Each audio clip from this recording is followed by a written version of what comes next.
जहाँ श्री शिव पार्वती बसते हैं, उस काशी को मुक्ति की जन्मभूमि, ज्ञान की खान और पापों का नाश करने वाली जानकर उसका सेवन क्यों न किया जाए। जिस भीषण हलाहल विष से सब देवता गण जल रहे थे, उसको जिन्होंने स्वयं पान कर लिया, रे मंद मन, तू उस शंकर जी को क्यों नहीं भजता? उसके समान कृपालु और कौन है? श्री रघुनाथ जी फिर आगे चले। श्रयमुख पर्वत निकट आ गया।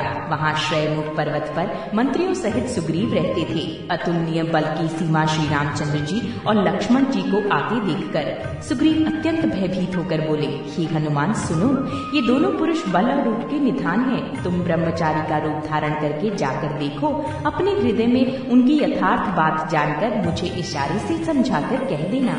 यदि वे मन के मलिन बाली के भेजे हुए हों तो मैं तुरंत ही इस पर्वत को छोड़कर भाग जाऊं। ये सुनकर हनुमान जी ब्राह्मण का रूप धरकर वहां गए और मस्तक नवाकर इस प्रकार पूछने लगे, हे वीर, सांवले और गोरे शरीर वाले आप कौन हैं, जो क्षत्रिय के रूप में वन में फिर रहे हैं? हे स्वामी, कठोर भूमि पर कोमल चरणों से चलने वाले आप किस कारण वन में विचर रहे हैं? मन को हरण करने वाले आपके सुंदर कोमल अंग हैं और आप वन के दुहसह धूप और वायु को सह रहे हैं। क्या आप ब्रह्मा, विष्णु, महेश इन तीनों देवताओं में से कोई हैं, या आप दोनों नर और नारायण हैं, अथवा आप जगत के मूल कारण और संपूर्ण लोगों के स्वामी स्वयं भगवान हैं, जिन्होंने लोगों को भवसागर से पार उतारने तथा पृथ्वी का भार नष्ट करने के लिए मनुष्य रूप में अवतार लिया है। श्री रामचंद्र जी ने कहा, हम कौशलराज दशरथ जी के पुत्र हैं और पिता का वचन मानकर वन आए हैं।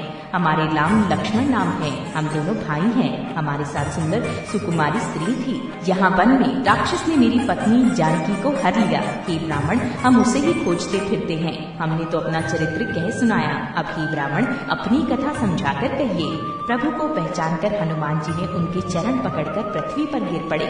उन्होंने साष्टांग दंडवत प्रणाम किया। शिव जी कहते हैं, हे पार्वती, वो सुख वर्णन नहीं किया जा सकता। शरीर पुलकित है, मुख से वचन नहीं निकलता। वे प्रभु के सुंदर वेश की रचना देख रही हैं। फिर धीरज धरकर स्तुति की। अपने नाथ को पहचान लेने से हृदय में हर्ष हो रहा है। फिर हनुमान जी ने कहा, हे स्वामी, मैंने जो पूछा वो मेरा पूछना तो न्याय था। वर्षों के बाद आपको देखा, वो भी तपस्वी के वेश में, और मेरी वानरी बुद्धि, इससे मैं तो आपको पहचान न सका और अपनी परिस्थिति के अनुसार मैंने आपसे पूछा, परंतु आप मनुष्य की तरह कैसे पूछ रहे हैं? मैं तो आपकी माया के वश भूला फिरता हूँ, इसी से मैंने अपने स्वामी आपको नहीं पहचाना। एक तो मैं यूं ही मंद हूँ, दूसरे मोह के वश में हूँ, तीसरे हृदय का कुटिल और अज्ञान हूँ। फिर हे दीन बंधु भगवान प्रभु, आपने भी मुझे भुला दिया। हे नाथ, यद्यपि मुझ में बहुत से अवगुण हैं, तथापि सेवक स्वामी की भी स्मृति में ना पड़े, आप उसे न भूल जाएं। हे नाथ, जीव आपकी माया से मोहित है, वो आप ही की कृपा से निस्तार पा सकता है। उस पर ही रघुवीर, मैं आपकी दुहाई शपथ करके कहता हूँ कि मैं भजन साधन कुछ नहीं जानता। सेवक स्वामी के और पुत्र माता के भरोसे निश्चित रहता है। प्रभु को सेवक का पालन पोषण करते ही बनता है, करना ही पड़ता है। ऐसा कहकर हनुमान जी अकुलाकर प्रभु के चरणों पर गिर पड़े। उन्होंने अपना असली शरीर प्रकट कर दिया। उनके हृदय में प्रेम छा गया। तब श्री रघुनाथ जी ने उन्हें उठाकर हृदय से लगा लिया और अपने नेत्रों के जल से सींचकर शीतल किया। फिर कहा, हे कपि सुनो, मन में ग्लानि मत मानना, मन छोटा न करना, तो मुझे लक्ष्मण से भी दूने प्रिय हो। सब कोई मुझे समदर्शी कहते हैं। मेरे लिए न कोई प्रिय है न अप्रिय, पर मुझको सेवक प्रिय है, क्योंकि वो अनन्य गति होता है। मुझे छोड़कर उसको कोई दूसरा सहारा नहीं होता। और हे हनुमान, अनन्य वही है जिसकी ऐसी बुद्धि कभी नहीं चलती कि मैं सेवक हूँ और ये चराचर जड़ चेतन जगत मेरे स्वामी भगवान का रूप है।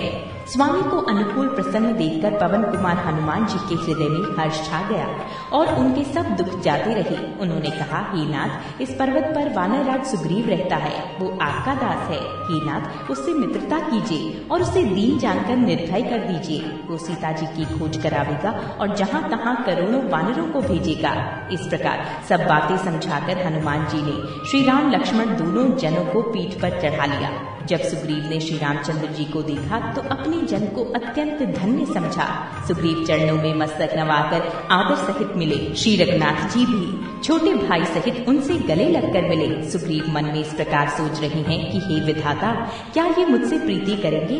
जब हनुमान जी ने दोनों ओर की सब कथा सुनाकर अग्नि को साक्षी देकर परस्पर दृढ़ करके प्रीति जोड़ दी, अर्थात अग्नि की साक्षी देकर प्रतिज्ञा पूर्वक उनकी मैत्री करवा दी, दोनों ने हृदय से प्रीति की, कुछ भी अंतर न रखा।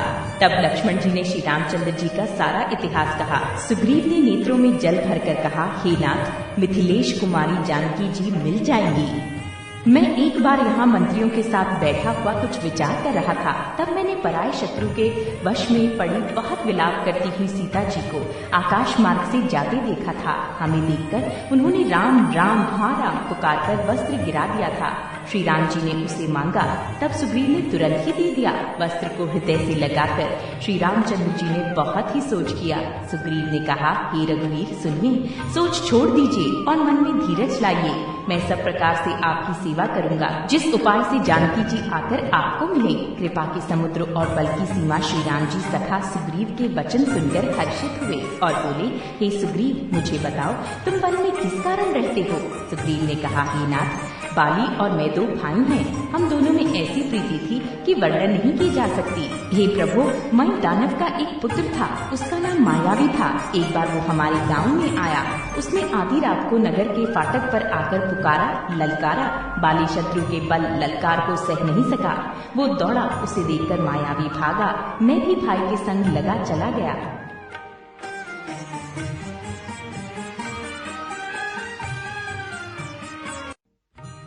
वो मायावी एक पर्वत की गुफा में जा घुसा। तब बाली ने मुझे समझाकर कहा, तुम एक पखवाड़े 15 दिन तक मेरी बाट देखना। यदि मैं उतने दिनों में न आऊं तो जान लेना कि मैं मारा गया। हे खरारी, मैं वहाँ महीने भर तक रहा। वहाँ उस गुफा में से रक्त की बड़ी भारी धारा निकली। तब मैंने समझा कि उसने बाली को मार डाला, अब आकर मुझे मारेगा। इसलिए मैं वहाँ गुफा के द्वार पर एक शिला लगाकर भाग आया। मंत्रियों ने नगर को बिना स्वामी राजा का देखा तो मुझको जबरदस्ती राज्य दे दिया। बाली उसे मारकर घर आ गया। मुझे राज सिंहासन पर देखकर उसने जी में भेद बढ़ाया, बहुत ही विरोध माना। उसने समझा कि ये राज्य के लोभ से ही गुफा के द्वार पर शिला दे आया था, जिससे मैं बाहर न निकल सकूं और यहाँ आकर राजा बन बैठा। उसने मुझे शत्रु के समान बहुत अधिक मारा और मेरा सर्वस्व तथा मेरी स्त्री को भी छीन लिया। हे कृपालु रघुवीर, मैं उसके भय से समस्त लोगों में बेहाल होकर फिरता रहा। वो शाप के कारण यहाँ नहीं आता तो भी मैं मन में भयभीत रहता हूँ। सेवक का दुख सुनकर दीनों पर दया करने वाले श्री रघुनाथ जी की दोनों विशाल भुजाएं फड़क उठी। उन्होंने कहा, हे सुग्रीव सुनो, मैं एक ही बाण से बाली को मार डालूंगा। ब्रह्मा और रुद्र की शरण में जाने पर भी उसके प्राण न बचेंगे। जिन्हें स्वभाव से ही ऐसी बुद्धि प्राप्त नहीं है, वे मूर्ख हट करके क्यों किसी से मित्रता करते हैं। मित्र का धर्म है कि वो मित्र को बुरे मार्ग से रोककर अच्छे मार्ग पर चलावे, उसके गुण प्रकट करे और अवगुणों को छिपावे। देने लेने में मन में शंका न रखे, अपने बल के अनुसार सदा हित ही करता रहे। विपत्ति के समय में तो सदा 100 गुना स्नेह करे। वेद कहते हैं कि संत श्रेष्ठ मित्र के गुण लक्षण ये हैं, जो सामने तो बना बना कर कोमल वचन कहता है और पीठ पीछे बुराई करता है तथा मन में कुटिलता रखता है। हे भाई, इस तरह जिसका मन सांप की चाल के समान टेढ़ा है, ऐसे को मित्र को त्यागने में ही भलाई है। मूर्ख सेवक, कंजूस राजा, उल्टा स्त्री और कपटी मित्र, ये चारों शूल के समान पीड़ा देने वाले हैं। हे सखा, मेरे बल पर अब तुम चिंता छोड़ दो। मैं सब प्रकार से तुम्हारे काम आऊंगा, तुम्हारी सहायता करूंगा। सुग्रीव ने कहा, हे रघुवीर सुनिए, बाली महान बलवान और अत्यंत रणधीर है। फिर सुग्रीव ने श्री राम जी को दुंदुभी राक्षस की हड्डियां और ताल के वृक्ष दिखलाए। श्री रघुनाथ जी ने उन्हें बिना ही परिश्रम के आसानी से डहा दिया। श्री राम जी का अपरिमित बल देखकर सुग्रीव की प्रीति बढ़ गई और उन्हें विश्वास हो गया कि ये बाली का वध अवश्य करेंगे। वे बार बार चरणों में सिर नवाने लगे। प्रभु को पहचानकर सुग्रीव मन में हर्षित हो रहे थे। जब ज्ञान उत्पन्न हुआ तब वे ये वचन बोले कि हे नाथ, आपकी कृपा से अब मेरा मन स्थिर हो गया। सुख संपत्ति, परिवार और पढ़ाई, बड़प्पन सबको त्याग कर मैं आपकी सेवा ही करूंगा, क्योंकि आपके चरणों की आराधना करने वाले संत कहते हैं कि ये सब सुख संपत्ति आदि राम भक्ति के विरोधी हैं। जगत में जितने भी शत्रु मित्र और सुख दुख आदि द्वंद्व हैं, सबके सब माया रचित हैं, परमार्थ वास्तव में नहीं है। हे श्री राम जी, बाली तो मेरा परम हितकारी है, जिसकी कृपा से शोक का नाश करने वाले आप मुझे मिले, और जिसके साथ अब स्वप्न में भी लड़ाई हो तो जागने पर उसे समझकर मन में संकोच होगा कि स्वप्न में भी मैं उससे क्यों लड़ा। हे प्रभु, अब तो इस प्रकार कृपा कीजिए कि सब छोड़कर दिन रात मैं आपका भजन ही करूं। सुग्रीव की वैराग्य युक्त वाणी सुनकर उसके क्षणिक वैराग्य को देखकर हाथ में धनुष धारण करने वाले श्री राम जी मुस्कुराकर बोले, तुमने जो कुछ कहा है वो सभी सत्य है, परंतु हे सखा, मेरा वचन मिथ्या नहीं होता, अर्थात बाली मारा जाएगा और तुम्हें राज्य मिलेगा। काकभुशुंडी जी कहते हैं कि हे पक्षियों के राजा गरुड़, नट मदारी के बंदर की तरह श्री राम जी सबको नचाते हैं। वेद ऐसा कहते हैं। सुग्रीव ने बहुत से छल बल किए, किंतु अंत में भय मानकर हृदय से हार गया। तब श्री राम जी ने तानकर बाली के हृदय में बाण मारा। बाण के लगते ही बाली व्याकुल होकर पृथ्वी पर गिर पड़ा, किंतु प्रभु श्री रामचंद्र जी को आगे देखकर वो फिर उठ बैठा। भगवान का श्याम शरीर है, सिर पर जटा बनाए हैं, लाल नेत्र है, बाण लिए हैं और धनुष चढ़ाए हैं। बाली ने बार बार भगवान की ओर देखकर चित्त को उनके चरणों में लगा दिया। प्रभु को पहचानकर उसने अपना जन्म सफल माना। उसके हृदय में प्रीति थी, पर मुख में कठोर वचन थे। वो श्री राम जी की ओर देखकर बोला, हे गोसाईं, आपने धर्म की रक्षा के लिए अवतार लिया है और मुझे व्याध की तरह छिपकर मारा। मैं वैरी और सुग्रीव प्यारा, हे नाथ, किस दोष से आपने मुझे मारा? श्री राम जी ने कहा, हे मूर्ख, सुन, छोटे भाई की स्त्री, बहन, पुत्री की स्त्री और कन्या, ये चारों समान हैं। इनको जो कोई बुरी दृष्टि से देखता है उसे मारने में कुछ भी पाप नहीं होता। हे मूढ़, तुझे अत्यंत अभिमान है, तूने अपनी स्त्री की सीख पर भी कान ध्यान नहीं दिया। सुग्रीव को मेरी भुजाओं के बल का आश्रित जानकर भी, अरे अधम अभिमानी, तूने उसको मारना चाहा।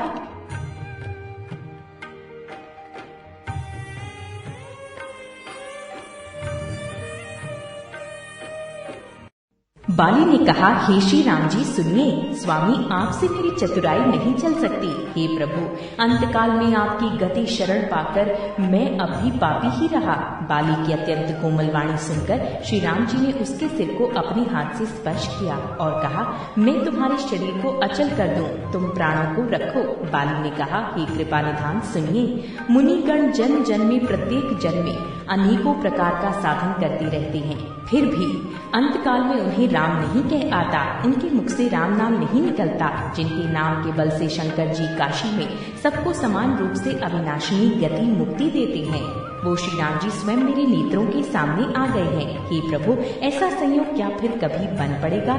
श्रुतियां नेति नेति कहकर निरंतर जिनका गुणगान करती रहती हैं तथा प्राण और मन को जीतकर एवं इंद्रियों को विषय के रस से सर्वथा नीरस बनाकर मुनिगण ध्यान में जिनकी कभी क्वचित ही झलक पाते हैं, वे ही प्रभु आप साक्षात मेरे सामने प्रकट हैं। आपने मुझे अत्यंत अभिमान वश जानकर ये कहा कि तुम शरीर रख लो, परंतु ऐसा मूर्ख कौन होगा जो हठ पूर्वक कल्प वृक्ष को काटकर उससे बबूर के बाढ़ लगावेगा, अर्थात पूर्ण काम बना देने वाले आपको छोड़कर आपसे इस नश्वर शरीर की रक्षा चाहेगा। हे नाथ, अब मुझ पर दया दृष्टि कीजिए और मैं जो वर मांगता हूँ उसे दीजिए। मैं कर्मवश जिस योनि में जन्म लूं वही श्री राम जी आपके चरणों में प्रेम करूं। हे कल्याणप्रद प्रभु, ये मेरा पुत्र अंगद विनय और बल में मेरे ही समान है, इसे स्वीकार कीजिए। और हे देवता और मनुष्यों के नाथ, बाहों पकड़कर इसे अपना दास बनाइए। श्री राम जी के चरणों में दृढ़ प्रीति करके बाली ने शरीर को वैसे ही आसानी से त्याग दिया जैसे हाथी अपने गले से फूलों की माला का गिरना न जाने। श्री रामचंद्र जी ने बाली को अपने परम धाम भेज दिया। नगर के सब लोग व्याकुल होकर दौड़े। बाली की स्त्री तारा अनेकों प्रकार से विलाप करने लगी। उसके बाल बिखरे हुए हैं और देह की संभाल नहीं है। तारा को व्याकुल देखकर श्री रघुनाथ जी ने उसे ज्ञान दिया और उसकी माया अज्ञान हर ली। उन्होंने कहा, पृथ्वी, जल, अग्नि, आकाश और वायु, इन 5 तत्वों से ये अत्यंत अधम शरीर रचा गया है। वो शरीर तो प्रत्यक्ष तुम्हारे सामने सोया हुआ है और जीव नित्य है, फिर तुम किसके लिए रो रही हो? जब ज्ञान उत्पन्न हो गया तब वो भगवान के चरणों लगी और उसने परम भक्ति का वर मांग लिया। शिव जी कहते हैं कि उमा, स्वामी श्री राम जी सबको कठपुतली की तरह नचाते हैं। तदनंतर श्री राम जी ने सुग्रीव को आज्ञा दी और सुग्रीव ने विधि पूर्वक बालिका सब मृतक कर्म किया। तब श्री रामचंद्र जी ने छोटे भाई लक्ष्मण को समझाकर कहा कि तुम जाकर सुग्रीव को राज्य दे दो। श्री रघुनाथ जी की प्रेरणा आज्ञा से सब लोग श्री रघुनाथ जी के चरणों में मस्तक नवाकर चले। लक्ष्मण जी ने तुरंत ही सब नगर निवासियों को और ब्राह्मणों के समाज को बुला लिया और उनके सामने सुग्रीव को राज्य और अंगद को युवराज पद दिया। हे पार्वती, जगत में श्री राम जी के समान हित करने वाला गुरु, पिता, माता, बंधु और स्वामी कोई नहीं है। देवता, मनुष्य और मुनि सबको ये रीति है कि स्वार्थ के लिए ही सब प्रीति करते हैं। जो सुग्रीव दिन रात बाली के भय से व्याकुल रहता है, जिसके शरीर में बहुत से घाव हो गए थे और जिसकी छाती चिंता के मारे जला करती थी, उसी सुग्रीव को उन्होंने वानरों का राजा बना दिया। श्री रामचंद्र जी का स्वभाव अत्यंत ही कृपालु है। जो लोग जानते हुए भी ऐसे प्रभु को त्याग देते हैं, वे क्यों न विपत्ति के जाल में फंसे। फिर श्री राम जी ने सुग्रीव को बुला लिया और बहुत प्रकार से उन्हें राजनीति की शिक्षा दी। फिर प्रभु ने कहा, हे वानरपति सुग्रीव, सुनो, मैं 14 वर्ष तक गांव बस्ती में नहीं जाऊंगा। ग्रीष्म ऋतु बीतकर वर्षा ऋतु आ गई, अतः मैं यहाँ पास ही पर्वत पर टिक रहूंगा। तुम अंगद सहित राज्य करो, मेरे काम का हृदय में सदा ध्यान रखना। तदनंतर जब सुग्रीव जी घर लौट आए तब श्री राम जी प्रवर्षण पर्वत पर जा टिके। देवताओं ने पहले से ही उस पर्वत की गुफा को सुंदर बना सजा रखा था। उन्होंने सोच रखा था कि कृपा की खान श्री राम जी कुछ दिन यहाँ आकर निवास करेंगे। सुंदर वन फूला हुआ अत्यंत सुशोभित है। मधु के लोभ से भौरों के समूह गुंजार कर रहे हैं। जब से प्रभु आए तब से वन में सुंदर कंद, मूल, फल और पत्तों की बहुतायात हो गई। मनोहर और अनुपम पर्वत को देखकर देवताओं के सम्राट श्री राम जी छोटे भाई सहित वहां रह गए। देवता, सिद्ध और मुनि भौरों, पक्षियों और पशुओं के शरीर धारण करके प्रभु की सेवा करने लगे।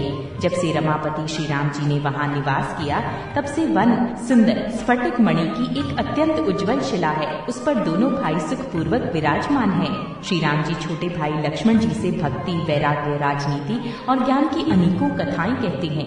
वर्षा काल में आकाश में छाए हुए बादल गरजते हुए बहुत ही सुहावने लगते हैं। श्री राम जी कहने लगे, हे लक्ष्मण, देखो, मोरों के झुंड बादलों को देखकर नाच रहे हैं, जैसे वैराग्य में अनुरक्त गृहस्थ किसी विष्णु भक्त को देखकर हर्षित होते हैं। आकाश में बादल घुमड़ घुमड़ कर घोर गर्जना कर रहे हैं। प्रिया, सीता जी के बिना मेरा मन डर रहा है। बिजली की चमक बादलों को ठहरती नहीं, जैसे दुष्ट की प्रीति स्थिर नहीं रहती। बादल पृथ्वी के समीप आकर नीचे उतरकर बरस रहे हैं, जैसे विद्या पाकर विद्वान नम्र हो जाते हैं। बूंदों की चोट पर्वत कैसे सहते हैं, जैसे दुष्टों के वचन संत सहते हैं। छोटी नदियां भरकर किनारों को तुड़ाती हुई चली, जैसे थोड़ी धन से भी दुष्ट इतरा जाते हैं, मर्यादा का त्याग कर देती हैं। पृथ्वी पर पड़ते ही पानी गंदला हो गया है, जैसे शुद्ध जीव की माया लिपट गई हो। जल एकत्रित होकर तालाबों में भर रहा है, जैसे सद्गुण एक एक कर सज्जन के पास चले आते हैं। नदी का जल समुद्र में जाकर वैसे ही स्थिर हो जाता है, जैसे जीव श्री हरि को पाकर अचल आवागमन से मुक्त हो जाता है। पृथ्वी घास से परिपूर्ण होकर हरी हो गई है, जिससे रास्ते समझ नहीं पड़ते। जैसे पाखंड मत के प्रचार से सदग्रंथ गुप्त लुप्त हो जाते हैं। चारों दिशाओं में मेंढकों की ध्वनि ऐसी सुहावनी लगती है मानो विद्यार्थियों के समुदाय वेद पढ़ रही हों। अनेकों वृक्षों में नए पत्ते आ गए हैं, जिससे वे ऐसे हरे भरे एवं सुशोभित हो गए हैं, जैसे साधक का मन विवेक ज्ञान प्राप्त होने पर हो जाता है। मदार और जवासा बिना पत्ते के हो गए हैं, उनके पत्ते झड़ गए। जैसे श्रेष्ठ राज्य में दुष्टों का उधम जाता रहा, उनकी एक भी नहीं चलती, धूल कहीं खोजने पर भी नहीं मिलती। जैसे क्रोध धर्म को दूर कर देता है, अर्थात क्रोध का आवेश होने पर धर्म का ज्ञान नहीं रह जाता। अन्न से युक्त लहलहाती हुई खेती से हरी हरी पृथ्वी कैसी शोभित हो रही है, जैसी उपकारी पुरुष की संपत्ति रात के घने अंधकार में जुगनू शोभा पा रही है, मानो दंभियों का समाज आ जुटा हो। भारी वर्षा से खेतों की क्यारियां फूट चली हैं, जैसे स्वतंत्र होने से स्त्रियां बिगड़ जाती हैं। चतुर किसान खेतों को निरा रहे हैं, उनमें से घास आदि को निकालकर फेंक रहे हैं। जैसे विद्वान लोग मोह, मद और मान का त्याग कर देते हैं। चक्रवात पक्षी दिखाई नहीं दे रहे हैं। जैसे कलयुग को पाकर धर्म भाग जाते हैं। ऊसर में वर्षा होती है पर वहाँ घास तक नहीं उगती। जैसे हरि भक्त के हृदय में काम नहीं उत्पन्न होता।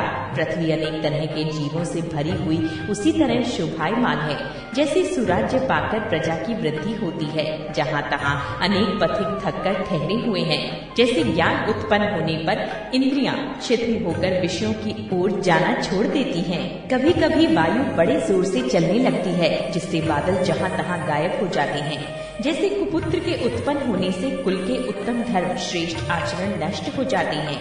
कभी बादलों के कारण दिन में घोर अंधकार छा जाता है और कभी सूर्य प्रकट हो जाते हैं। जैसे कुसंग पाकर ज्ञान नष्ट हो जाता है और सुसंग पाकर उत्पन्न हो जाता है।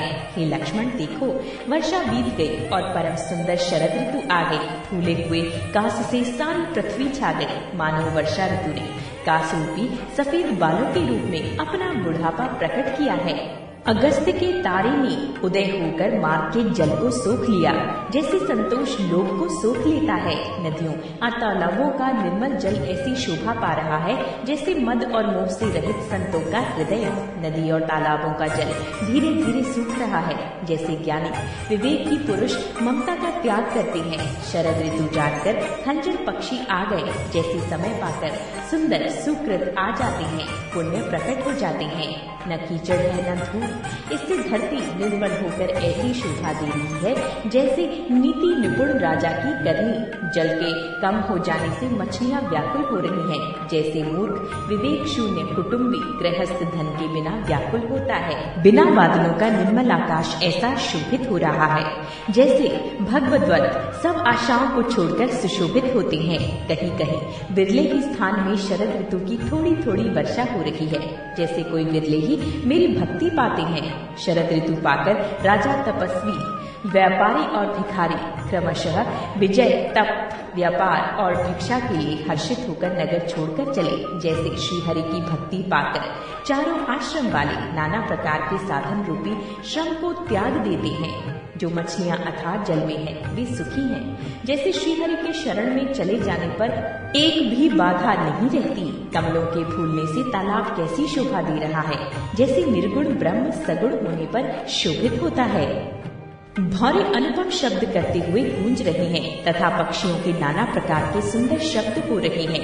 रात्रि देखकर चकवे के मन में वैसे ही दुख हो रहा है जैसे दूसरे की संपत्ति देखकर दुष्ट को होता है। पपीहा रट लगाए है, उसको बड़ी प्यास है। जैसे श्री शंकर जी का द्रोही सुख नहीं पाता, सुख के लिए जीतता रहता है। शरद ऋतु के ताप को रात के समय चंद्रमा हर लेता है। जैसे संतों के दर्शन से पाप दूर हो जाते हैं। चकोरों के समुदाय चंद्रमा को देखकर इस प्रकार टकटकी लगाए है जैसे भगवद्वत भगवान को पाकर उनके निर्निमेष नेत्रों से दर्शन करते हैं। मच्छर और डांस जाड़े के डर से इस प्रकार नष्ट हो गए हैं जैसे ब्रह्मांड के साथ वैर करने से कुल का नाश हो जाता है। वर्षा ऋतु के कारण पृथ्वी पर जो जीव भर गए थे वे शरद ऋतु को पाकर वैसे ही नष्ट हो गए। जैसे सदगुरु के मिल जाने पर संदेह और भ्रम के समूह नष्ट हो जाते हैं। वर्षा बीत गई, निर्मल शरद ऋतु आ गई, परंतु हे तात, सीता की कोई खबर नहीं मिली। एक बार कैसे भी बता पाऊं तो काल को भी जीतकर पल भर में जानकी को ले आऊं। कहाँ भी रहे, यदि जीती होगी तो हे तात यत्न करके मैं उसे अवश्य लाऊंगा। राज्य, खजाना, नगर और स्त्री पा गया, इसलिए सुग्रीव ने भी मेरी सुधि भुला दी। जिस बाण से मैंने बाली को मारा था उसी बाण से कल उस मूढ़ को मारो। शिव जी कहते हैं, हे उमा, जिनकी कृपा से मद और मोह छूट जाते हैं उनको कहीं स्वप्न में भी क्रोध हो सकता है? ये तो लीला मात्र है। ज्ञानी मुनि जिन्होंने श्री रघुनाथ जी के चरणों में प्रीति मान ली है, जोड़ ली है, वे ही इस चरित्र लीला रहस्य को जानते हैं। लक्ष्मण जी ने जब प्रभु को क्रोध युक्त जाना तब उन्होंने धनुष चढ़ाकर बाण हाथ में ले लिए। तब दया की सीमा श्री रघुनाथ जी ने छोटे भाई लक्ष्मण जी को समझाया कि हे तात, सखा सुग्रीव को केवल भय दिखलाकर ले आओ, उसे मारने की बात नहीं है। यहाँ किष्किंधा नगरी में पवन कुमार श्री हनुमान जी ने विचार किया कि सुग्रीव ने श्री राम जी के कार्य को को भुला दिया। उन्होंने सुग्रीव के पास जाकर चरणों में सिर नवाया, साम दान दंड भेद चारों प्रकार की नीति कहकर उन्हें समझाया। हनुमान जी के वचन सुनकर सुग्रीव ने बहुत ही भय माना और कहा, विषयों ने मेरे ज्ञान को हर लिया। अब हे पवन सुत, जहाँ तहाँ वानरों के यूथ रहते हैं, वहाँ दूतों के समूहों को भेजो और कहला दो कि एक पखवाड़े में 15 दिनों में जो ना आ जाएगा उसका मेरे हाथों वध होगा। तब हनुमान जी ने दूतों को बुलाया और सबका बहुत सम्मान करके सबको भय प्रीति और नीति दिखलाई। सब बंदर चरणों में सिर नवाकर चले। इसी समय लक्ष्मण जी नगर में आए। उनका क्रोध देखकर बंदर जहाँ तहाँ भागे। तदनंतर लक्ष्मण जी ने धनुष चढ़ाकर कहा कि नगर को जलाकर अभी राख कर दूंगा। तब नगर भर को व्याकुल देखकर बाली पुत्र अंगद जी उनके पास आए। अंगद ने उनके चरणों में सिर नवाकर विनती की, क्षमा याचना की। तब लक्ष्मण जी ने उनको अभय बांध दी, भुजा उठाकर कहा कि डरो मत। सुग्रीव ने अपने कानों से लक्ष्मण जी को क्रोध युक्त सुनकर भय से अत्यंत व्याकुल होकर कहा, हे हनुमान सुनो, तुम तारा को साथ ले जाकर विनती करके राजकुमार को समझाओ, समझा बुझाकर शांत करो। हनुमान जी ने तारा सहित जाकर लक्ष्मण जी के चरणों की वंदना की और प्रभु के सुंदर यश का बखान किया। वे विनती करके उन्हें महल में ले आए तथा चरणों को धोकर उन्हें पलंग पर बैठाया। तब वानरराज सुग्रीव ने उनके चरणों में सिर नवाया और लक्ष्मण जी ने हाथ पकड़कर उनको गले से लगा लिया। सुग्रीव ने कहा, हे नाथ, विषय के समान और कोई मद नहीं है। ये मुनियों के मन में भी क्षण मात्र में मोह उत्पन्न कर देता है। फिर मैं तो विषय जीव ही ठहरा। सुग्रीव के विनय युक्त वचन सुनकर लक्ष्मण जी ने सुख पाया और उनको बहुत प्रकार से समझाया।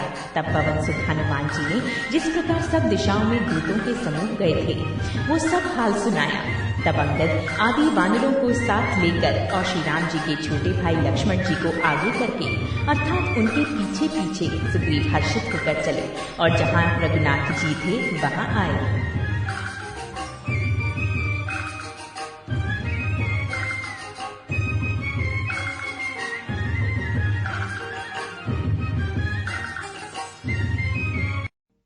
श्री रघुनाथ जी के चरणों में सिर नवाकर हाथ जोड़कर सुग्रीव ने कहा, हे नाथ, मुझे कुछ भी दोष नहीं है। हे देव, आपकी माया अत्यंत ही प्रबल है। आप जब दया करते हैं हे राम, तभी ये छूटती है। हे स्वामी, देवता मनुष्य और मुनि सभी विषयों के वश में हैं। फिर मैं तो पामर पशु और पशुओं में भी अत्यंत कामी बंदर हूँ। स्त्री का नयन बाण जिसको नहीं लगा, जो भयंकर क्रोध रूपी अंधेरी रात में भी जागता रहता है, क्रोधांध नहीं होता।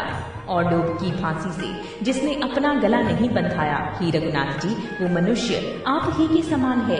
ये गुण साधन से नहीं प्राप्त होते, आपकी कृपा से ही कोई इन्हें पाते हैं। तब श्री रघुनाथ जी मुस्कुराकर बोले, हे भाई, तुम मुझे भरत के समान प्यारे हो। अब मन लगाकर वही उपाय करो जिस उपाय से सीता की खबर मिले। इस प्रकार बातचीत हो रही थी कि वानरों के यूथ झुंड आ गए। अनेक रंगों के वानरों के दल सब दिशाओं में दिखाई देने लगे। शिव जी कहते हैं, हे उमा, वानरों की वो सेना मैंने देखी थी। उसकी जो गिनती करना चाहे वो महान मूर्ख है। सब वानर आकर श्री राम जी के चरणों में मस्तक नवाते हैं और सौंदर्य माधुर्य निधि श्रीमुख के दर्शन करके कृतार्थ होते हैं। सेना में एक भी वानर ऐसा नहीं था जिससे श्री राम जी ने कुशल न पूछी हो। प्रभु के लिए ये कोई बड़ी बात नहीं है, क्योंकि श्री रघुनाथ जी विश्व रूप तथा सर्वव्यापक है, सारे रूपों और सब स्थानों में है। आज्ञा पाकर सब जहाँ तहाँ खड़े हो गए। तब सुग्रीव ने सबको समझाकर कहा कि हे वानरों के समूहों, ये श्री रामचंद्र जी का कार्य है और मेरा निहोरा अनुरोध है, तुम चारों ओर जाओ और जाकर जानकी जी को खोजो। हे भाई, महीने भर में वापस आ जाना। जो महीने भर की अवधि बिताकर बिना पता लगाए ही लौट आवेगा, उसे मेरे द्वारा मरवाते ही बनेगा, अर्थात मुझे उसका वध करवाना ही पड़ेगा। सुग्रीव के वचन सुनते ही सब वानर तुरंत जहाँ तहाँ भिन्न भिन्न दिशाओं में चल दिए। तब सुग्रीव ने अंगद, नल, हनुमान आदि प्रधान योद्धाओं को बुलाया और कहा, हे धीर बुद्धि और चतुर नील, अंगद, जाम्बान और हनुमान, तुम सब श्रेष्ठ योद्धा मिलकर दक्षिण दिशा को जाओ और सब किसी से सीता जी का पता पूछना। मन, वचन तथा कर्म से उसी का, सीता जी का पता लगाने का उपाय सोचना। श्री रामचंद्र जी का कार्य संपन्न सफल करना। सूर्य को पीठ से और अग्नि को हृदय से सामने से सेवन करना चाहिए। परंतु स्वामी की सेवा तो छल छोड़कर सर्वभाव से मन वचन कर्म से करनी चाहिए। माया विषयों की ममता आसक्ति को छोड़कर परलोक का सेवन भगवान के दिव्य धाम की प्राप्ति के लिए भगवत सेवा रूप साधन करना चाहिए, जिससे भव जन्म मरण से उत्पन्न सारे शोक मिट जाएं। हे भाई, ध्येय धारण करने का यही फल है कि सब कामों कामनाओं को छोड़कर श्री राम जी का भजन ही किया जाए। सद्गुणों को पहचानने वाला गुणवान तथा वडभागी वही है जो श्री रघुनाथ जी के चरणों का प्रेमी है। आज्ञा मानकर और चरणों में फिर से नवाकर श्री रघुनाथ जी का स्मरण करते हुए सब हर्षित होकर चले। सबके पीछे पवन सुत श्री हनुमान जी ने सिर नवाया। कार्य का विचार करके प्रभु ने उन्हें अपने पास बुलाया। उन्होंने अपने कर कमलों से उनके सिर का स्पर्श किया तथा अपना सेवक जानकर उन्हें अपने हाथ की अंगूठी उतार कर दी और कहा, बहुत प्रकार से सीता जी को समझाना और मेरा बल तथा विनय प्रेम कहकर तुम शीघ्र लौट आना। हनुमान जी ने अपना जन्म सफल समझा और कृपा निधान प्रभु को हृदय में धारण करके ले चले। यद्यपि देवताओं की रक्षा करने वाले प्रभु सब बात जानते हैं, तो भी वे राजनीति की रक्षा कर रहे हैं। नीति की मर्यादा रखने के लिए सीता जी का पता लगाने को जहाँ तहाँ वानरों को भेज रहे हैं।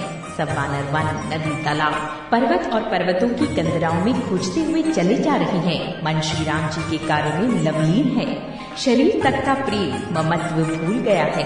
कहीं किसी राक्षस से भेंट हो जाती है तो एक एक चपत में ही उसके प्राण ले लेते हैं। पर्वतों और वनों को बहुत प्रकार से खोज रहे हैं। कोई मुनि मिल जाता है तो पता पूछने के लिए उसे सब घेर लेते हैं। इतने में ही सबको अत्यंत प्यास लगी, जिससे सब अत्यंत ही व्याकुल हो गए, किंतु जल कहीं नहीं मिला।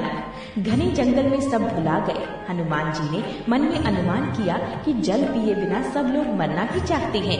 उन्होंने पहाड़ की चोटी पर चढ़कर चारों ओर देखा तो पृथ्वी के अंदर एक गुफा में उन्हें एक कौतुक आश्चर्य दिखाई दिया। उसके ऊपर चकवे बगुले और हंस उड़ रहे हैं और बहुत से पक्षी उसमें प्रवेश कर रहे हैं। पवन कुमार हनुमान जी पर्वत से उतर आए और सबको ले जाकर उन्होंने वो गुफा दिखलाई। सबने हनुमान जी को आगे कर लिया और वे गुफा में घुस गए। देर नहीं की, अंदर जाकर उन्होंने एक उत्तम उपवन बगीचा और तालाब देखा, जिसमें बहुत से कमल खिले हुए हैं। वहीं एक सुंदर मंदिर है, जिसमें एक तपोमूर्ति स्त्री बैठी है। दूर से ही सबने उसे सिर नवाया और पूछने पर अपना सब वृतांत कह सुनाया। तब उसने कहा, जलपान करो और भांति भांति के रसीले सुंदर फल खाओ। आज्ञा पाकर सबने स्नान किया, मीठे फल खाए और फिर सब उसके पास चले गए। तब उसने अपनी सब कथा कह सुनाई और कहा, मैं अब वहाँ जाऊंगी जहाँ श्री रघुनाथ जी हैं। तुम लोग आंखें मूंद लो और गुफा को छोड़कर बाहर जाओ। तुम सीता जी को पा जाओगे, पछताओगे नहीं, निराश न हो। आंखें मूंदकर फिर जब आंखें खोली तो सब वीर क्या देखते हैं कि सब समुद्र के तीर पर खड़े हैं और वो स्वयं वहां गई जहां श्री रघुनाथ जी थे। उसने जाकर प्रभु के चरण कमलों में मस्तक नवाया और बहुत प्रकार से विनती की। प्रभु ने उसे अपनी अनपायनी अचल भक्ति दी। प्रभु की आज्ञा सिर पर धारण कर और श्री राम जी के युगल चरणों को, जिनकी ब्रह्मा और महेश भी वंदना करते हैं, हृदय में धारण कर वो स्वयं प्रभा बद्र का श्रम को चली गई। यहाँ वानरगण मन में विचार कर रहे हैं कि अवधि तो बीत गई पर काम कुछ न हुआ। सब मिलकर आपस में बात करने लगे कि हे भाई, अब तो सीता जी की खबर लिए बिना लौटकर भी क्या करें। अंगद ने नेत्रों में छल भरकर कहा कि दोनों ही प्रकार से हमारी मृत्यु हुई। यहाँ तो सीता जी की सुध नहीं मिली और वहाँ जाने पर वानरराज सुग्रीव मार डालेंगे। वे तो पिता के वध होने पर ही मुझे मार डालते। श्री राम जी ने ही मेरी रक्षा की, इसमें सुग्रीव का कोई एहसान नहीं है। अंगद बार बार सबसे कह रहे हैं कि अब मरण हुआ, इसमें कुछ भी संदेह नहीं है। वानर वीर अंगद के वचन सुनते हैं किंतु कुछ बोल नहीं सकते। उनके नेत्रों से जल बह रहा है। एक क्षण के लिए सब सोच में मग्न हो गए। फिर सब ऐसा वचन कहने लगे, हे सुयोग्य युवराज, हे सुयोग्य युवराज, हम लोग सीता जी की खोज लिए बिना नहीं लौटेंगे। ऐसा कहकर लवण सागर के तट पर जाकर सब वानर कुश बिछाकर बैठ गए। जामवान ने अंगद का दुख देखकर विशेष उपदेश की कथाएं कही। वे बोले, हे तात, श्री राम जी को मनुष्य न मानो, उन्हें निर्गुण ब्रह्म अजय और अजन्मा समझो। हम सब सेवक अत्यंत बड़भागी हैं जो निरंतर सगुण ब्रह्म श्री राम जी में प्रीति रखते हैं। देवता, पृथ्वी, गौ और ब्राह्मणों के लिए प्रभु अपनी इच्छा से किसी कर्म बंधन से नहीं अवतार लेते हैं। वहाँ सगुणोपासक भक्तगण सालोक्य, सामीप्य, सारूप्य, सारिष्टि और सायुज्य सब प्रकार के मोक्षों को त्याग कर उनकी सेवा में साथ रहते हैं। इस प्रकार जामवान बहुत प्रकार से कथाएं कह रहे हैं। इनकी बातें पर्वत की कंदरा में संपाति ने सुनी। बाहर निकलकर उसने बहुत से वानर देखे। तब वो बोला, जगदीश्वर ने मुझको घर बैठे बहुत सा आहार भेज दिया। आज इन सबको खा जाऊंगा। बहुत दिन बीत गए, भोजन के बिना मर रहा था। पेट भर भोजन कभी नहीं मिलता। आज विधाता ने एक ही बार में बहुत सा भोजन दे दिया। गीत के वचन कानों से सुनते ही सब डर गए कि अब सचमुच ही मरना हो गया। ये हमने जान लिया। फिर उस गीत संपाति को देखकर सब वानर उठ खड़े हुए। जामवान के मन में विशेष सोच हुआ। अंगद ने मन में विचार कर कहा, आहा, जटायु के समान धन्य कोई नहीं है। श्री राम जी के कार्य के लिए शरीर छोड़कर वो परम बड़भागी भगवान के परम धाम को चला गया। हर्ष और शोक से युक्त वाणी समाचार सुनकर वो पक्षी संपाति वानरों के पास आया। वानर डर गए। उनको अभव करके अभय वचन देकर उसने पास जाकर जटायु का वृतांत पूछा। तब उन्होंने सारी कथा उसे कह सुनाई। भाई जटायु की करनी सुनकर संपाति ने बहुत प्रकार से श्री रघुनाथ जी की महिमा वर्णन की। उसने कहा, मुझे समुद्र के किनारे ले चलो, मैं जटायु को तिलांजलि दे दूं। इस सेवा के बदले मैं तुम्हारे वचन से सहायता करूंगा, अर्थात सीता जी कहाँ है सो बतला दूंगा। जिसे तुम खोज रहे हो उसे पा जाओगे। समुद्र के तीर पर छोटे भाई जटायु की क्रिया श्राद्ध आदि करके संपाति अपनी कथा कहने लगा। हे वीर वानरों सुनो, हम दोनों भाई उठती जवानी में एक बार आकाश में उड़कर सूर्य के निकट चले गए। वो जटायु तेज नहीं सह सका, इससे लौट आया, किंतु मैं अभिमानी था इसलिए सूर्य के पास चला गया। अत्यंत अपार तेज से मेरे पंख जल गए। मैं बड़े जोर से चीख मारकर जमीन पर गिर पड़ा। वहाँ चंद्रमा नाम के एक मुनि थे। मुझे देखकर उन्हें बड़ी दया लगी। उन्होंने बहुत प्रकार से मुझे ज्ञान सुनाया और मेरे देह जनित देह संबंधी अभिमान को छुड़ा दिया। उन्होंने कहा, त्रेता युग में साक्षात परब्रह्म मनुष्य शरीर धारण करेंगे। उनकी स्त्री को राक्षसों का राजा हर ले जाएगा। उसकी खोज में प्रभु दूत भेजेंगे। उनसे मिलने पर तू पवित्र ही जाएगा और तेरे पंख उग आएंगे। चिंता न कर, उन्हें तू सीता जी को दिखा देना। मुनि की वो वाणी आज सत्य हुई। अब मेरे वचन सुनकर तुम प्रभु का कार्य करो। त्रिकूट पर्वत पर लंका बसी हुई है। वहाँ स्वभावी से निडर रावण रहता है। वहाँ अशोक नाम का उपवन बगीचा है जहाँ सीता जी रहती हैं। इस समय भी वे सोच में मग्न बैठी हैं। मैं उन्हें देख रहा हूँ, तुम नहीं देख सकते, क्योंकि गीत की दृष्टि अपार होती है, बहुत दूर तक जाती है। क्या करूं, मैं बूढ़ा हो गया, नहीं तो तुम्हारी कुछ तो सहायता अवश्य करता। जो 100 योजन 400 को समुद्र लांघ सकेगा और बुद्धि निधान होगा, वही श्री राम जी का कार्य कर सकेगा। निराश होकर घबराओ मत, मुझे देखकर मन में धीरज धरो। देखो, श्री राम जी की कृपा से देखते ही देखते मेरा शरीर कैसा हो गया। बिना पंख का बेहाल था, पंख उगने से सुंदर हो गया। पापी भी जिनका नाम स्मरण करके अत्यंत अपार भवसागर से तर जाते हैं, तुम उनके दूत हो। अतः कायरता छोड़कर श्री राम जी को हृदय में धारण करके उपाय करो। काकभुशुंडी जी कहती हैं, हे गरुड़ जी। इस प्रकार कहकर जब गीत चला गया तब उन वानरों के मन में अत्यंत विस्मय हुआ। सब किसी ने अपना अपना बल कहा, पर समुद्र के पार जाने में सभी ने संदेह प्रकट किया। रक्षराज जामवान कहने लगे, मैं अब बूढ़ा हो गया, शरीर में पहले वाला बल का लेश भी नहीं रहा। जब खरारी खर के शत्रु श्री राम वामन बने थे तब मैं जवान था और मुझ में बड़ा बल था। बलि के बांधते समय प्रभु इतने बढ़े कि उस शरीर का वर्णन नहीं हो सकता, किंतु मैंने 2 ही घड़ी में दौड़कर उस शरीर की 7 प्रदक्षिणाएं कर ली। अंगद ने कहा, मैं पार तो चला जाऊंगा, परंतु लौटते समय के लिए हृदय में कुछ संदेह है।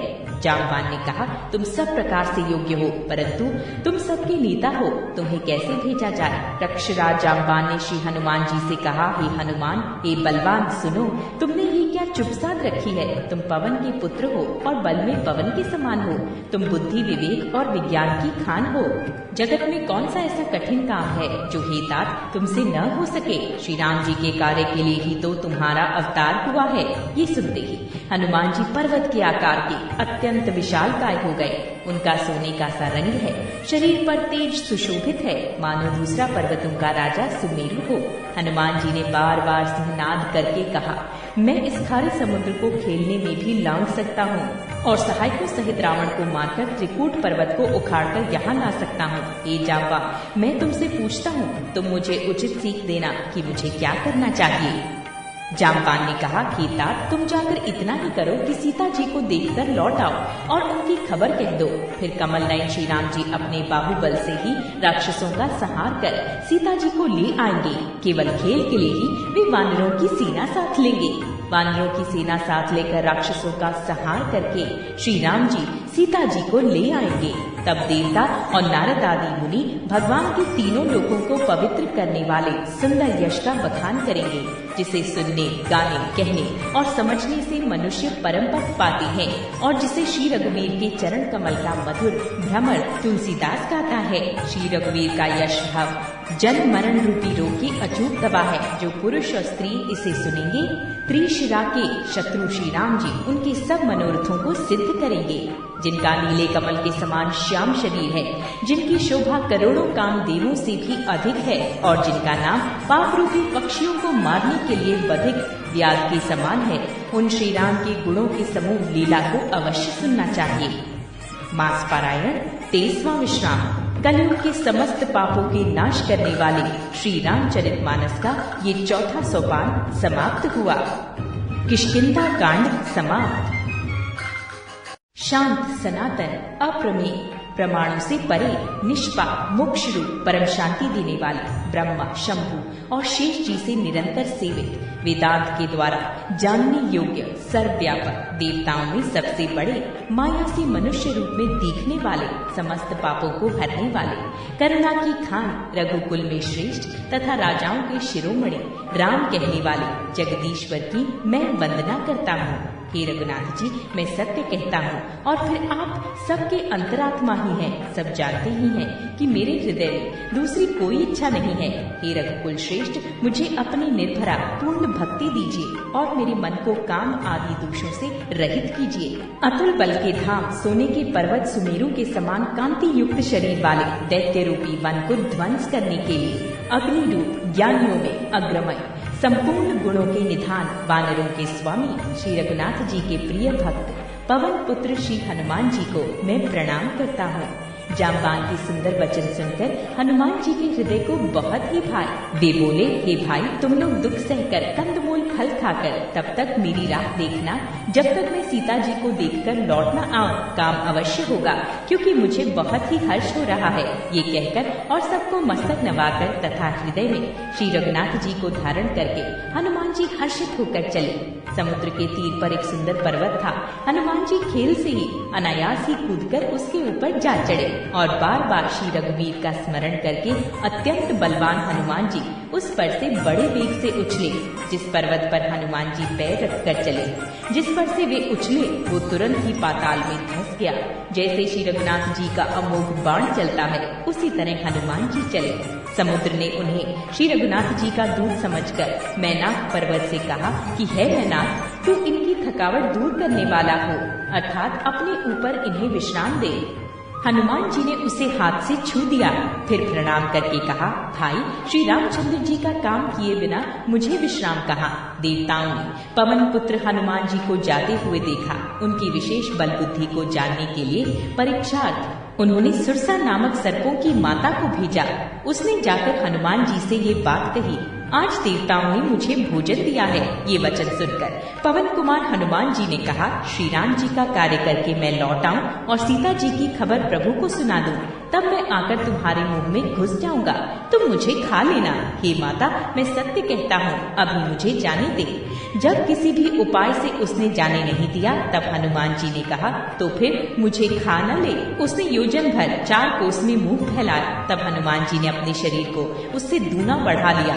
उसने 16 योजन का मुख किया। हनुमान जी तुरंत ही 32 योजन के हो गए। जैसे जैसे सुरसा मुख का विस्तार बढ़ाती थी, हनुमान जी उसका दूना रूप दिखलाते थे। उसने 100 योजन 400 कोस का मुख किया। तब हनुमान जी ने बहुत ही छोटा रूप धारण कर लिया और वे उसके मुख में घुसकर तुरंत फिर बाहर निकल आए और उसे सिर नवाकर विदा मांगने लगे। उसने कहा, मैंने तुम्हारे बुद्धि बल का भेद पा लिया, जिसके लिए देवताओं ने मुझे भेजा था। तुम श्री रामचंद्र जी का सब कार्य करोगे, क्योंकि तुम बल बुद्धि के भंडार हो। ये आशीर्वाद देकर वो चली गई। तब हनुमान जी हर्षित होकर चले। समुद्र में एक राक्षसी रहती थी। वो माया करके आकाश में उड़ते हुए पक्षियों को पकड़ लेती थी। आकाश में जो जीव जंतु उड़ा करते थे, वो जल में उनकी परछाई देखकर उस परछाई को पकड़ लेती थी, जिससे वे उड़ नहीं सकते थे और जल में गिर पड़ते थे। इस प्रकार वो सदा आकाश में उड़ने वाले जीवों को खाया करती थी। उसने वही छल हनुमान जी से भी किया। हनुमान जी ने तुरंत ही उसका कपट पहचान लिया। पवन पुत्र धीर बुद्धि वीर हनुमान जी उसको मारकर समुद्र के पार गए। वहां जाकर उन्होंने वन की शोभा देखी। मधु पुष्प रस के लोभ से भौरे गुंजार कर रही थी। अनेकों प्रकार के वृक्ष फल फूल से शोभित हैं। पक्षी और पक्षियों के समूह को देखकर तो वे मन में बहुत ही प्रसन्न हुए। सामने एक विशाल पर्वत देखकर हनुमान जी भय त्याग कर उस पर दौड़कर जा चढ़े। शिव जी कहते हैं, हे उमा, इनमें वानर हनुमान की कुछ बड़ाई नहीं है। ये प्रभु का प्रताप है, जो काल को भी खा जाता है। पर्वत पर चढ़कर उन्होंने लंका देखी। बहुत ही बड़ा किला है, कुछ कहा नहीं जाता। वो अत्यंत ऊंचा है। उसके चारों ओर समुद्र है। सोने के परकोटे, चहादर दीवारी का परम प्रकाश हो रहा है। विचित्र मणियों से जड़ा हुआ सोने का परकोटा है। उसके अंदर बहुत से सुंदर सुंदर घर हैं। चौराहे, बाजार, सुंदर मार्ग और गलियां हैं। सुंदर नगर बहुत प्रकार से सजा हुआ है। हाथी, घोड़े, खच्चरों समूह तथा पैदल और रथों के समूहों को कौन गिन सकता है। अनेक रूपों के राक्षसों के दल हैं। उनकी अत्यंत बलवती सेना वर्णन करती नहीं बनती। वन, बाग, उपवन, बगीचे, फुलवाड़ी, तालाब, कुएं और बावलियां सुशोभित हैं। मनुष्य, नाग, देवताओं और गंधर्वों की कन्याएं अपने सौंदर्य से मुनियों के भी मन को मोह लेती हैं। कहीं पर्वत के समान विशाल शरीर वाले बड़े ही बलवान मल पहलवान गरज रहे हैं। वे अनेकों अखाड़ों में बहुत प्रकार से भिड़ते और एक दूसरे को ललकारते हैं। भयंकर शरीर वाले करोड़ों योद्धा यत्न करके बड़ी सावधानी से नगर की चारों दिशाओं में सब ओर से रखवाली करते हैं। कहीं दुष्ट राक्षस भैंसों, मनुष्यों, गायों, गधों और बकरों को खा रही हैं। तुलसीदास ने इनकी कथा इसलिए कुछ थोड़ी सी कही है कि ये निश्चय ही श्री रामचंद्र जी के बाण रूपी तीर्थ में शरीरों को त्याग कर परम गति पाएंगे। नगर के बहुसंख्यक रखवालों को देखकर हनुमान जी ने मन में विचार किया कि अत्यंत छोटा रूप धरूं और रात के समय नगर में प्रवेश करूं। हनुमान जी मच्छर के समान छोटा सा रूप धारण कर नर रूप से लीला करने वाले भगवान श्री रामचंद्र जी का स्मरण करके लंका को चले। लंका के द्वार पर लंकनी नाम की एक राक्षसी रहती थी। वो बोली, मेरा निरादर करके बिना मुझसे पूछे कहाँ चला जा रहा है? हे मूर्ख, तूने मेरा भेद नहीं जाना। जहाँ तक जितने चोर हैं वे सब मेरे आहार हैं। महाकपि हनुमान जी ने उसे एक घूंसा मारा, जिससे वो खून की उल्टी करती हुई पृथ्वी पर लुढ़क पड़ी। वो लंकिनी फिर अपने को संभाल कर उठी और डर के मारे हाथ जोड़कर विनती करने लगी। वो बोली, रावण को जब ब्रह्मा जी ने वर दिया था, तब चलते समय उन्होंने मुझे राक्षसों के विनाश की ये पहचान बता दी थी कि जब तू बंदर के मारने से व्याकुल हो जाए, तब तू राक्षसों का संहार हुआ जान लेना। हे तात, मेरे बड़े पुण्य हैं जो मैं श्री रामचंद्र जी के दूत आपको नेत्रों से देख पाई। हे तात, स्वर्ग और मोक्ष के सब सुखों को तराजू के एक पलड़े में रखा जाए तो भी वे सब मिलकर दूसरे पलड़े पर रखे हुए उस सुख के बराबर नहीं हो सकते जो लव क्षण मात्र के सत्संग से होता है। अयोध्यापुरी के राजा श्री रघुनाथ जी को हृदय में रखे हुए नगर में प्रवेश करके सब काम कीजिए। उसके लिए विष अमृत हो जाता है। शत्रु मित्रता करने लगते हैं। समुद्र गाय के खुर के बराबर हो जाता है। अग्नि में शीतलता आ जाती है। और हे गरुड़ जी, सुमेरु पर्वत उसके लिए रज के समान हो जाता है, जिसे श्री रामचंद्र जी ने एक बार कृपा करके देख लिया। तब हनुमान जी ने बहुत ही छोटा रूप धारण किया और भगवान का स्मरण करके नगर में प्रवेश किया। उन्होंने एक एक प्रत्येक महल की खोज की, जहाँ तहाँ असंख्य योद्धा देखे। फिर वे रावण के महल में गए। वो अत्यंत विचित्र था, जिसका वर्णन नहीं किया जा सकता। हनुमान जी ने उस रावण को शयन किए देखा, परंतु महल में जानकी जी नहीं दिखाई दी। फिर एक सुंदर महल दिखाई दिया। वहाँ उसमें भगवान का एक अलग मंदिर बना हुआ था। वो महल श्री राम जी के आयुध धनुष बाण के चिन्हों से अंकित था। उसकी शोभा वर्णन नहीं की जा सकती। वहाँ नवीन नवीन तुलसी के वृक्ष समूहों को देखकर कपिराज श्री हनुमान जी हर्षित हुए। लंका तो राक्षसों के समूह का निवास स्थान है, यहाँ सज्जन साधु पुरुष का निवास कहाँ? हनुमान जी मन में इस प्रकार तर्क करने लगे। उसी समय विभीषण जी जागे। उन्होंने विभीषण ने राम नाम का स्मरण उच्चारण किया। हनुमान जी ने उन्हें सज्जन जाना और हृदय में हर्षित हुए।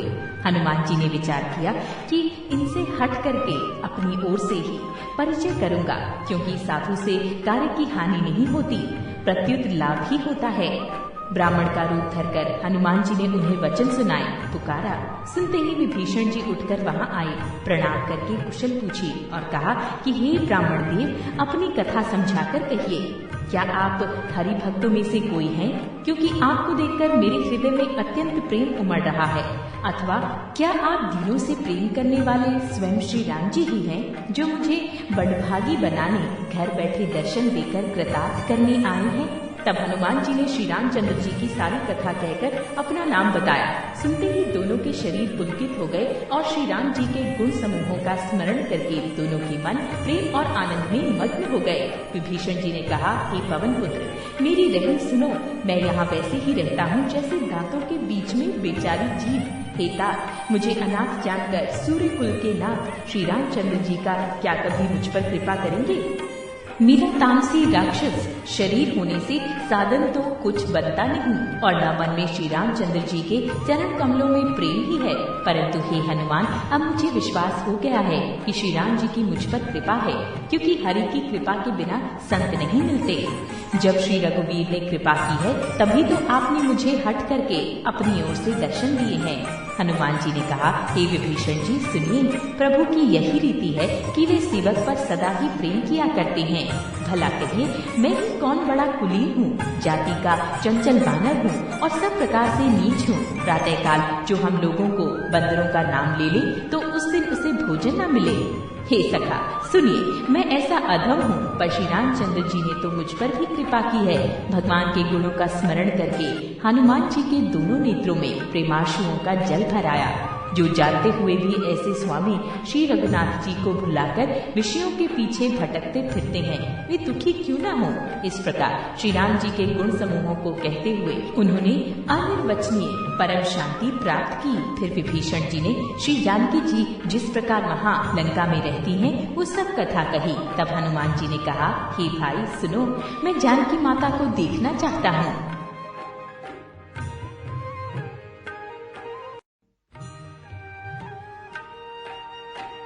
विभीषण जी ने माता के दर्शन की सब युक्तियां उपाय कह सुनाई।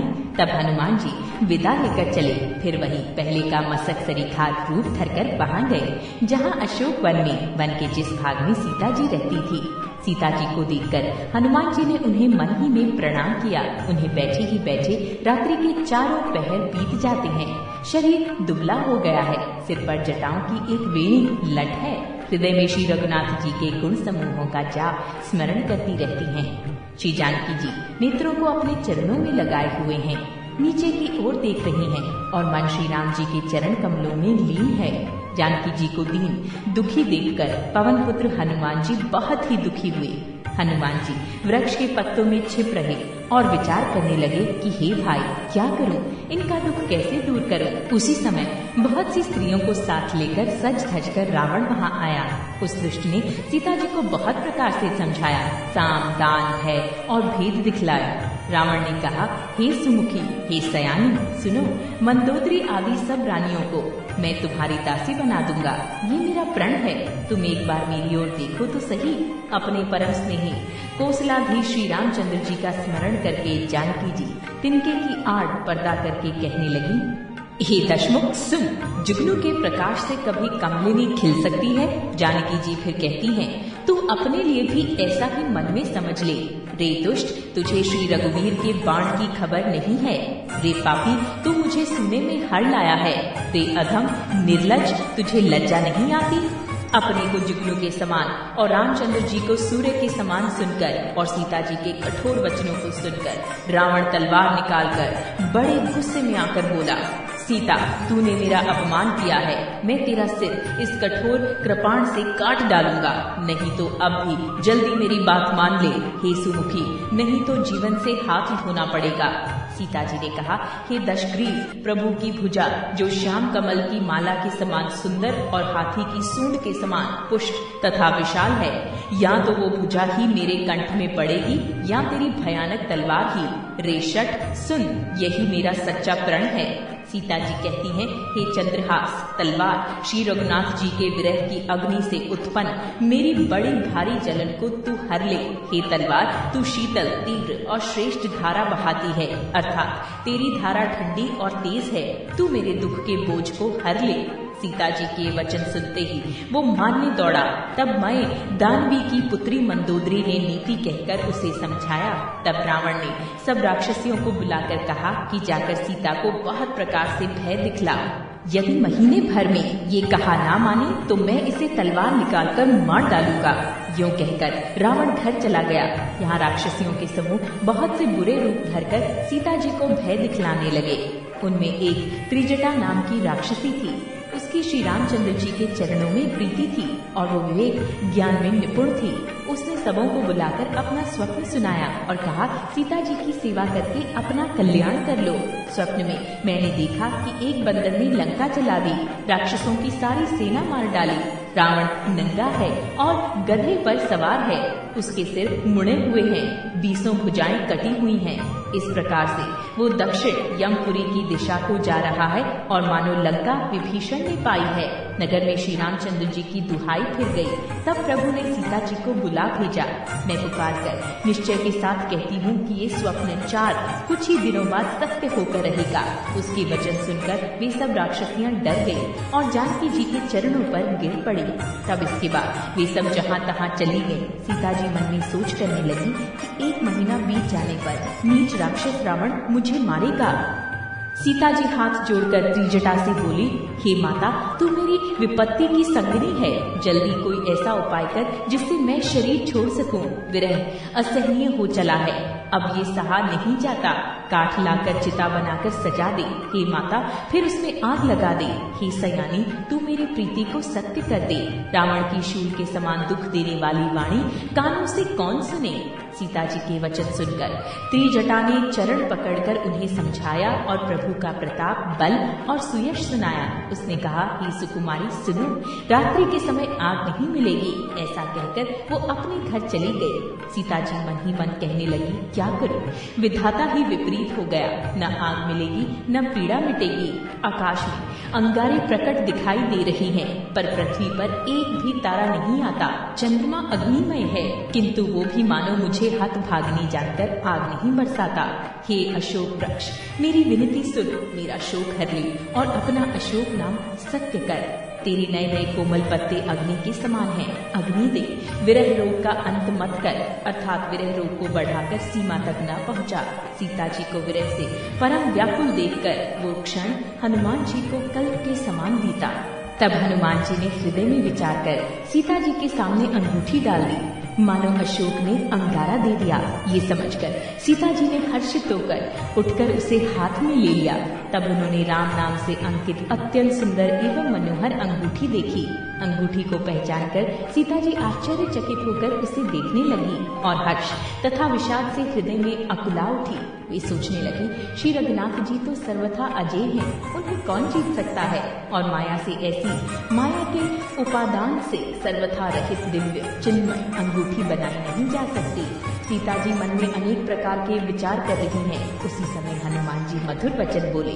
वे श्री रामचंद्र जी के गुणों का वर्णन करने लगे, जिनके सुनते ही सीता जी का दुख भाग गया। वे कान और मन लगाकर उन्हें सुनने लगी।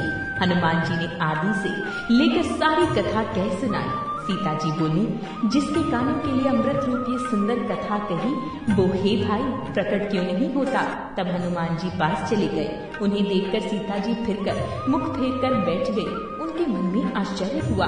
हनुमान जी ने कहा, हे माता जानकी, मैं श्री राम जी का दूत हूँ, करुणा निधान की सच्ची शपथ करता हूँ। हे माता, ये अंगूठी मैं ही लाया हूँ। श्री राम जी ने मुझे आपके लिए ये सही दानी निशानी या पहचान दी है।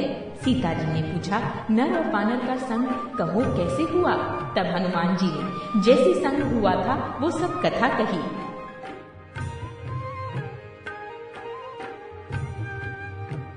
हनुमान जी के प्रेम युक्त वचन सुनकर सीता जी के मन में विश्वास उत्पन्न हो गया। उन्होंने जान लिया कि ये मन, वचन और कर्म से कृपा सागर श्री रघुनाथ जी का दास है। भगवान का जन सेवक जानकर अत्यंत गाढ़ी प्रीति हो गई।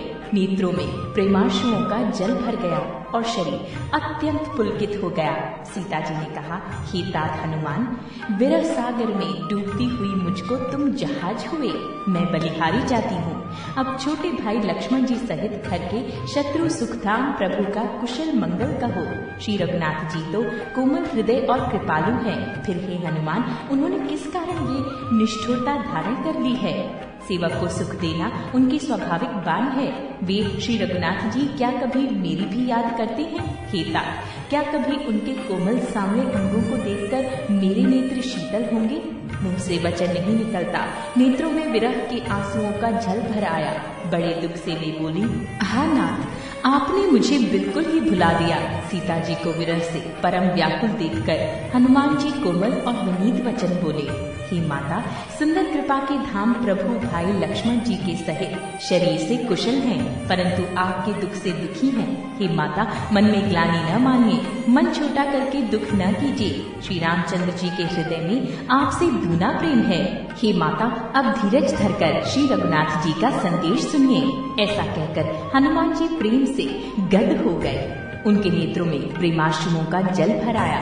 हनुमान जी बोले, श्री रामचंद्र जी ने कहा है, हे सीते, तुम्हारे वियोग में मेरे लिए सभी पदार्थ प्रतिकूल हो गए हैं। वृक्षों के नए नए कोमल पत्ते मानो अग्नि के समान, रात्रि काल रात्रि के समान, चंद्रमा सूर्य के समान और कमलों के वन भालों के वन के समान हो गए हैं। मेघ मानो खौलता हुआ तेल बरसाते हैं।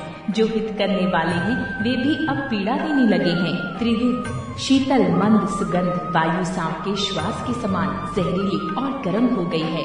मन का दुख कह डालने से भी कुछ घट जाता है, पर कहूँ किससे?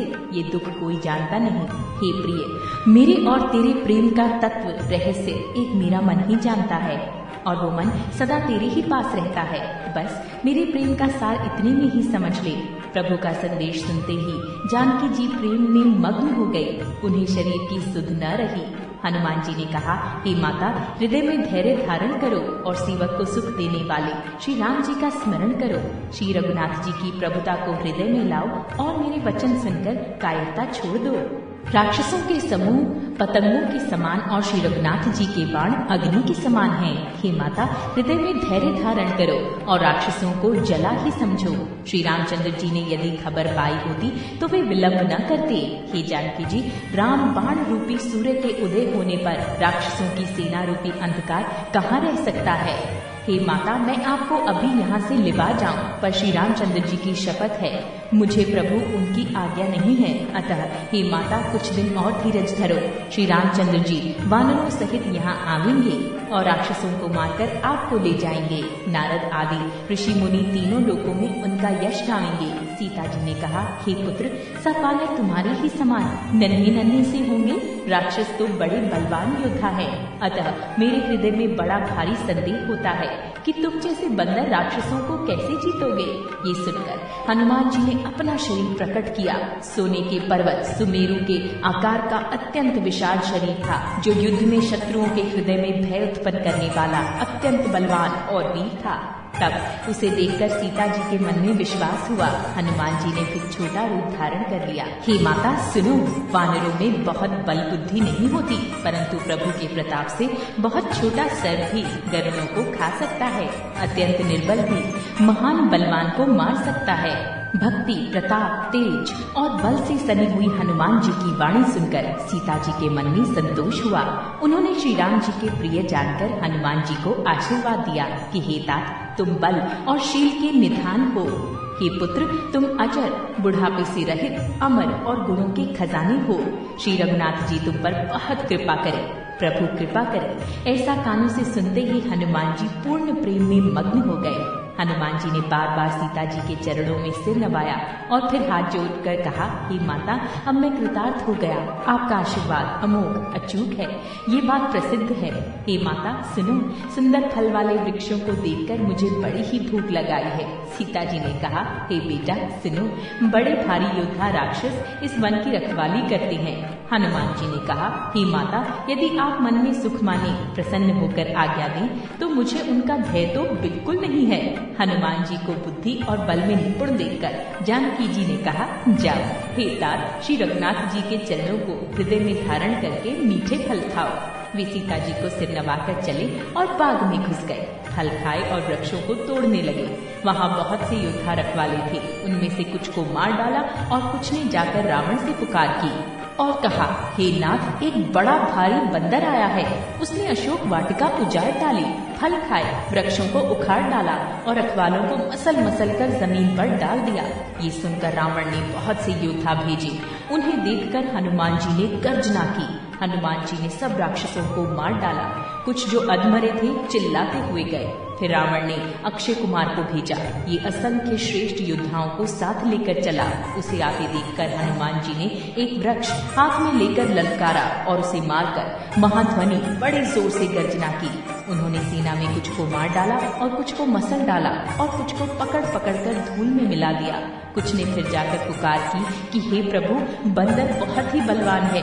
पुत्र का वध सुनकर रावण क्रोधित हो उठा और उसने अपने जेठे पुत्र बलवान मेघनाथ को भेजा। उससे कहा कि हे पुत्र, मारना नहीं, उसे बांध लाना। उस बंदर को देखा जाए कि कहाँ का है। इंद्र को जीतने वाला अतुल्य योद्धा मेघनाथ चला। भाई का मारा जाना सुन उसे क्रोध हो गया। हनुमान जी ने देखा कि अब भयानक योद्धा आया है। तब वे कटकटाकर गरजे और दौड़े।